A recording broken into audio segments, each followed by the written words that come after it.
네, 배재정, 박민식 두 전 의원 모셨습니다. 반갑습니다. 안녕하십니까. 어제 나경원 원내대표가 문재인 대통령, 김정은 수석 대변인 발언한 이후에 뭐 거센 항의도 있었고요, 뭐 환호도 있었고 또 그렇게 본회의장을 나오시면서 저렇게 두 주먹을 불끈 쥐고 아마 저 지지자들 분들한테 큰 박수는 또 받으셨던 것 같아요. 그런데 이로 인해서 3월 국회 지금 어디로 갈지 지금 모르는 또 안개 속으로 접어들게 됐습니다. 일단 어제 상황에 어떻게 판단하셨습니까? 아마 나경원 원내대표가 취임하고 난 이래 네. 지역구에서 저한테까지 전화 와서 아 나경원이 정말 잘했다. 네. 사이다 발언을 했다. 이런 아주 박수치는 그런 평가는 처음이거든요. 네. 그래서 저는 뭐 제가 그래서 그 연설문을 직접 봤습니다. 봐서 도대체 뭐가 문제가 있어서 여당에서는 저렇게 과민 반응을 하느냐. 근데 아시다시피 어제도 많이 났습니다만 네. 그 발언이라는 게 지금 이거 이제 이 블룸버그 통신에서 통신 네. 그냥 이거 중학생만 되면은 이 영어를 번역할 수 있어요. 네. 예, 그냥 문재인 대통령이 김정은의 탑 스포크스맨이 네. 된다. 수석 대변인이 된다. 유엔에서 수석 대변인 역할을 했다. 아마 그런 내용이 된다라는 모양이죠. 거잖아요. 네, 네. 그대로 인용한 거예요. 블룸버그 통신을. 뭐가 문제입니까 도대체. 그 정도의 워딩만 놓고 보면 저는 뭐 그런 이야기를 야당 원내대표가 할 수도 있겠다라는 생각은 합니다. 그런데 연설 전체를 관통하는 내용을 봐야 되는 거거든요. 저는 그 한마디를 가지고 이야기를 하고 싶지는 않고요. 예컨대 이런 말씀을 하셨어요. 북한에 대한 밑도 끝도 없는 옹호와 대변이 이제는 부끄럽다. 뭐 먹튀 정권, 막장 정권, 좌파 포로 정권, 뭐 심부름센터 이런 말씀들을 정말 원색적으로 하셨는데 저는 진짜 우리 국회가 품격 있는 정치를 좀 해야 되지 않나라는 말씀을 드리고 싶거든요. 이게 그냥 저잣거리에서 우리 일반인들끼리 뭐 사람에 대해서 욕을 할 수도 있고 뭐 대통령이라고 하더라도 뭐 이 욕도 할 수 있는 거겠지요. 그렇지만 국회라는 장은 국민을 대변해서 특히 제1야당의 원내대표가 말씀을 하시는 네. 것인데 결국 그 평가는 저는 국민들이 하실 거라고 생각하고 여당의 반응에 대해서 저도 과연 그것이 가장 적절한 것이었는가에 대해서는 조금 의문을 가지고 있습니다. 오히려 그렇게 막말을 막 하실 때는 끝까지 좀 들으시고 그다음 평가를 하시는 것도 하나의 방법이었을 것 같은데 그거는 제가 현장에 있지 않아서 좀 다른 것 같아요. 현장에 있다 보면 네. 해도 너무한다. 어쩌면 저런 발언까지 할까라고 생각할 수 있기 때문에 아마 이 정도는 제재해야 되겠다라고 판단을 했을 수 있을 것 같아요. 일단 국회 윤리위에 뭐 문제 제기를 하는 거는 그대로 가는 네네네. 건가요? 그렇게 한다고 합니다. 뭐 긴급 네. 의원총회도 했고 오늘 아침 최고위원회에서도 아마 이제 그런 부분들에 대한 비판이 많았었던 예, 걸로 마침 알고 있습니다. 예, 이해찬 대표 최고위원회에서 오늘 발언 영상 들어와 있습니다. 발언 내용에 보면은 좌파란 표현을 10번 이상 사용을 하고 종북이란 표현까지도 쓰고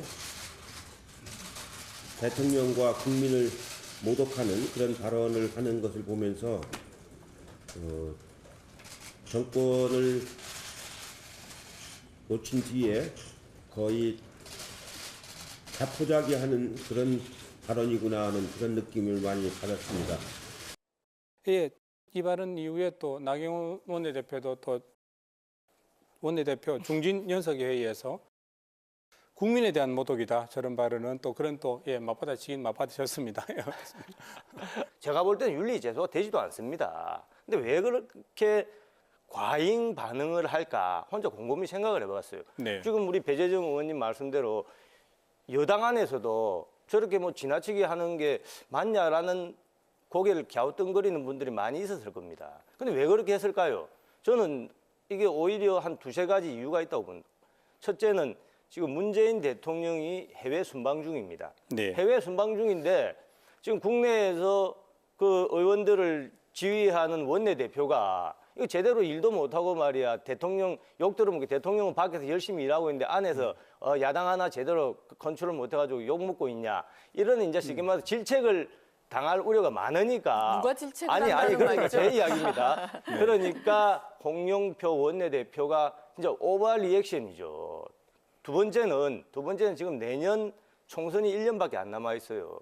그러니까 지금 뭐 지금 누가 장관으로 가고 하면서 그 여당 안에 특정 계파 중심으로 공천이 이루어질 것이다라는 우려가 많거든요. 그러니까 여당 의원들 입장에서는 뭔가 충성 경쟁을 해야 되는 거예요.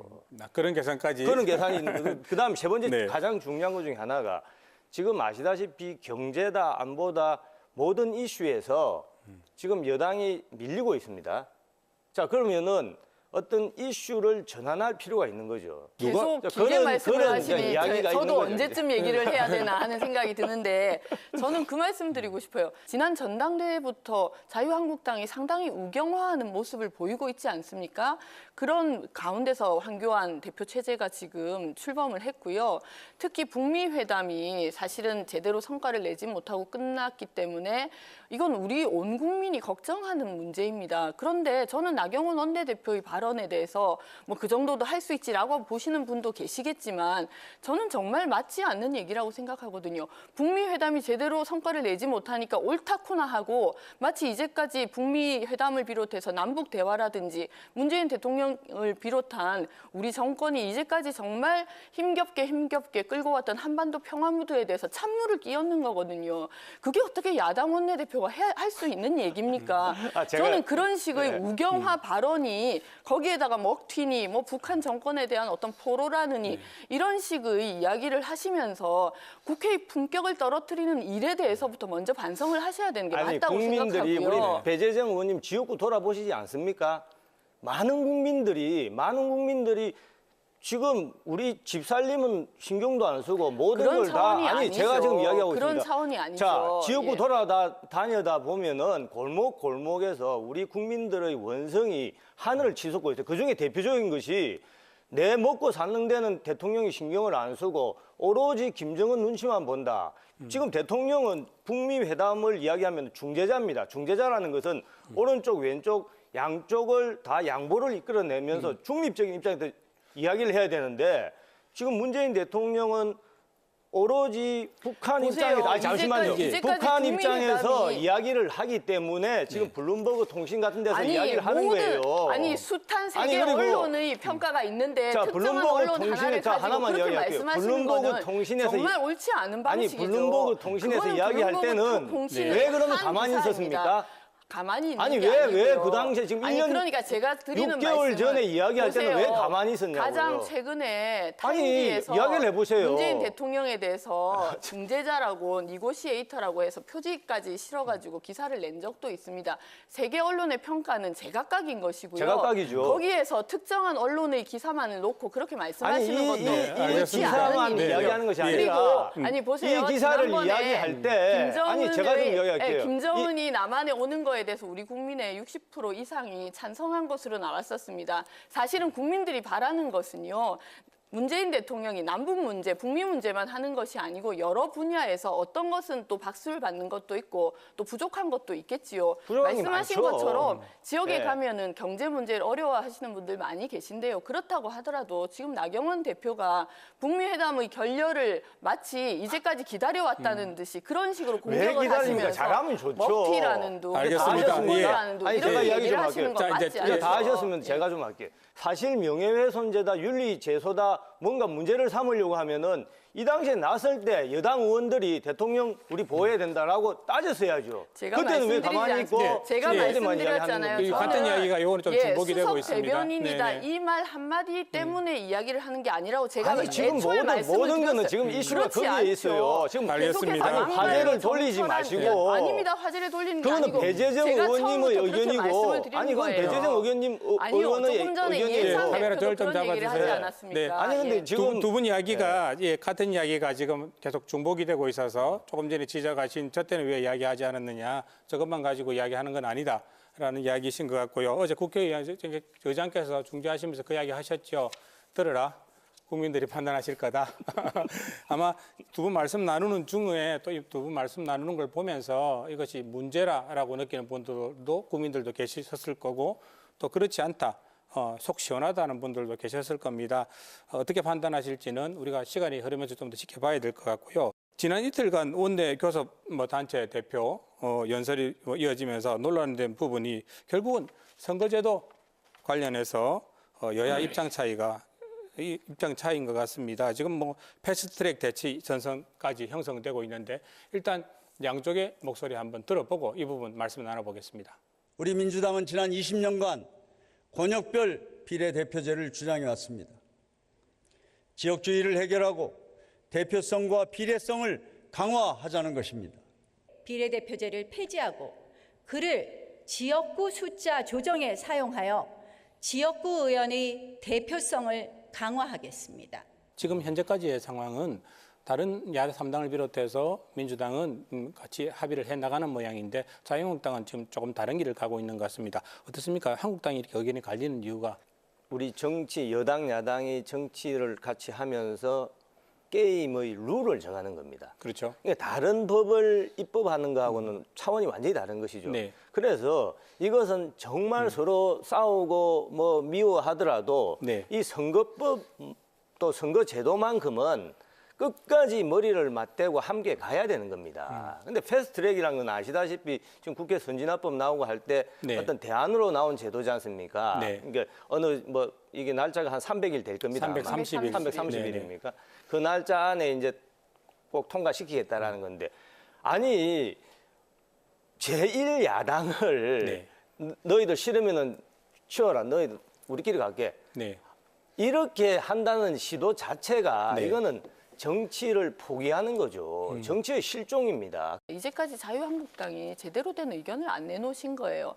3월 10일인가 되어서야 나경원 원내대표가 갑자기 비례대표제 모두 다 없애고 10% 의원수 줄이겠다 이런 안을 이 시한이 다 되어서 이야기를 하신 3월 거거든요. 10일까지가 사실은 요구하는 시한이었죠. 그렇죠. 네. 그러니까 그동안 사실은 지난해 7월부터입니까 정개특위가 가동되고 있고 지난해 12월에 특히 그런 이제 합의가 있었는데 그런 과정에서 계속해서 의견을 내지도 네. 않고 동참을 하지 않다 보니까 지금 패스트트랙까지 나온 거고 저는 개인적으로 그렇게 생각합니다. 아마 패스트트랙을 통해서 선거법이 제대로 발효가 될 수 있을 거라고 생각하시는 분들은 별로 없을 것 같아요. 지금 특히 이제 정의당을 비롯한 그 2당, 평화당? 3당, 야당 중에서 네. 자유한국당 뺀 야당들, 네네, 3당. 군소정당들이죠.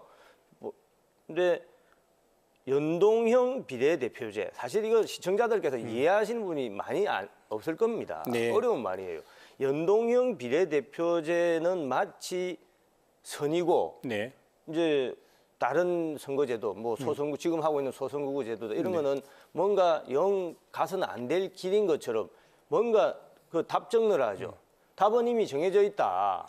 그런 식의 느낌을 많이 받습니다. 근데 저는 제가 정개특위 할 때도 그렇고 제 개인 의견입니다만은 저는 소선거구 제도에 많은 문제점이 있지만 네. 그럼에도 불구하고 국민이 마지막 평가자인데 우리 대한민국 국민은 대통령이든 국회의원이든 누구든지 간에 내 손으로 뽑기를 원하는 겁니다. 네. 이게 우리 국민들의 뜻이에요. 그러면 그 국민들의 뜻에 가장 부합하는 제도는 소선거구 제도입니다. 비례대표 제도를 그렇죠. 없애는 거죠. 다수 대표제라고 하죠. 네. 네. 연동형 비례대표제 찬반을 묻는 여론조사가 그간에 여러 건 있었는데 대체적으로 비례대표를 찬성하는 쪽이 좀 더 많습니다. 한 뭐 10% 정도 많은데 물론 저기 의원 수를 늘리는 거에 대해서는 또 반대 의견이 또 훨씬 높아요. 국민들께서는 아마 지금 대한민국의 국회를 보시면서 의원님 말씀하신 것처럼 과연 국회의원 수를 늘릴 수 있겠는가 이런 거에 대해서는 좀 부정적이시긴 하지만 소수 정당에게도 기회를 좀 줘야 된다라는 생각도 하고 계신 것 같고 내 표가 지역구에서는 국회의원을 뽑는 데는 뭐 실패를 했더라도 그게 의석수로 반영이 되어서 우리 국회의 다당 체제를 만들어갈 필요는 있다 이런 정도의 생각을 하고 계신다고 생각을 하는 거거든요. 패스트트랙과 관련해서 지금 저 민주당과 한국당 양쪽의 입장이 좀 정리된 게 있는데 이 선거제 핵심은 의원 정수 300인을 유지하되 지역구를 253석에서 225석으로 줄이자 그리고 비례를 47석에서 75석으로 늘리자는 게 민주당이 아니고 아마 저 안은 그렇죠. 지금 야 3당이 다 동의를 한 것 같아요. 그렇죠. 예, 여야 대체적으로. 4당이라고 지금 합의 주체를 예, 네네. 얘기를 그런데 하더라고요. 이제 예. 보통 정당은 뭐 여당, 야당 정도의 차이는 있지만은 그런 일이 많았죠. 이제 내년에 총선이 다가옵니다. 자, 그러면 당 지도부가 누가 되느냐? 뭐 홍길동이라는 사람이 된다. 그럼 홍길동이라는 사람이 되면은 홍길동 그 밑으로 줄을 쫙 서는 겁니다. 네. 그래서 홍길동 자기의 개파면은 공천을 주고 그렇지 않으면 공천 학살을 하는 겁니다. 비례대표 선정에 있어서 자, 그러면은 이제 불공정할 상황이 벌어질 지금 가능성이 높다. 비례대표 의원들은 누가 선정을 합니까? 여기에는 국민들이 개입을 안 하는 겁니다. 네. 그 순서를 쭉 적어 놓는 겁니다. 누가 정하냐? 당 지도부에서 정하는 겁니다. 아, 그건 당마다 좀 다릅니다. 아니 예, 근데 예, 뭐 당마다 보통 좀 여태까지 다릅니다. 해온 거는 아니, 앞으로는 어떨지 모르지만은 앞으로는 저는 아마 그런 부분들은 크게 염려를 안 하셔도 될 거라고 여태까지 생각하는데요. 많이 그래왔죠. 비례성이 네. 높아지면 당연히 국민들께서 그 비례대표를 그럼 어떻게 뽑아야 되는데라는 거에 대해서 관심을 기울이실 거고 지금도 정당에 따라서는 당원들의 투표에 의해서 하거나 그렇게 하는 시스템을 갖추고 있는 곳들이 아니, 꽤 그러니까 이제 앞으로 있거든요. 개선이 돼야 예, 예. 뭐 우리 그렇죠. 그런 그거는 문제, 좀 개선이 돼야 다른 될 문제일 수 부분인데 있는 거죠. 여태까지 제가 그래서 아까 네. 흑역사라고 했지 않습니까? 그게 뭐 비례대표제를 없애자는 저 안에 대해서는 어떻게 생각하십니까? 그러니까 우선은 지금 헌법에 비례대표와 관련해서는 법률에 두도록 되어 있습니다. 그러니까 네. 비례대표제를 없애려면 헌법부터 다시 봐야 되는 상황이 벌어진다는 말씀을 한 가지 먼저 드리고 싶고요. 네.